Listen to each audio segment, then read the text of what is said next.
The Castlevania Dominus Collection is exactly what I wished the Advanced Collection could have been, and then some. Featuring the entire DS Trilogy, these games are nothing short of incredible, with new additions that make this the best Castlevania collection to date. I'll briefly review each game, but spoiler alert, they're all excellent.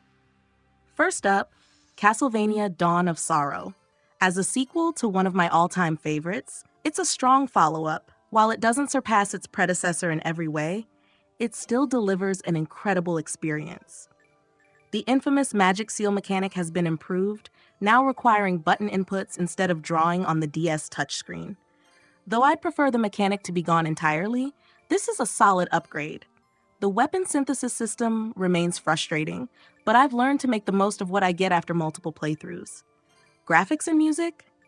Top tier. Dawn of Sorrow's soundtrack is one of my favorites in the series. My final score? 8.5 out of 10. Next, Castlevania Portrait of Ruin. If Symphony of the Night and Aria of Sorrow didn't exist, this would be my top pick for the series.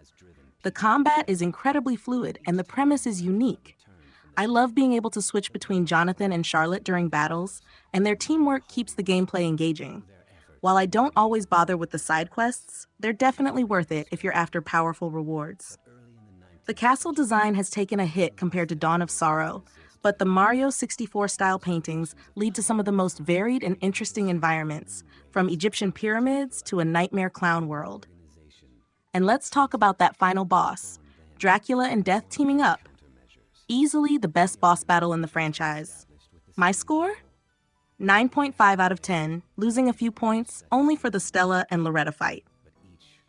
Then there's Castlevania, Order of Ecclesia. This one eluded me for years, but after finally getting around to it, I can't believe I waited so long.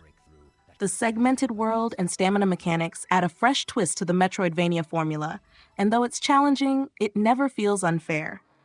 Experimenting with different glyphs is key to mastering the game.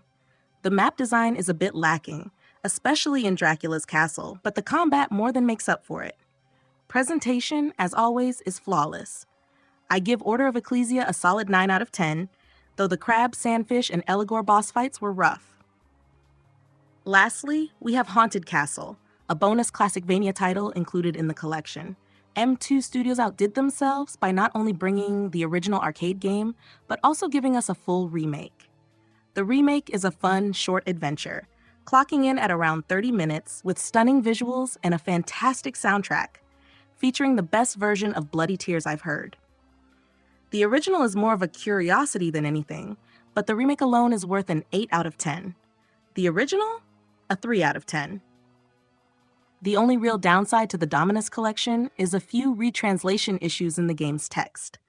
But aside from that, this is the perfect way to experience the DS Trilogy and is well worth its price.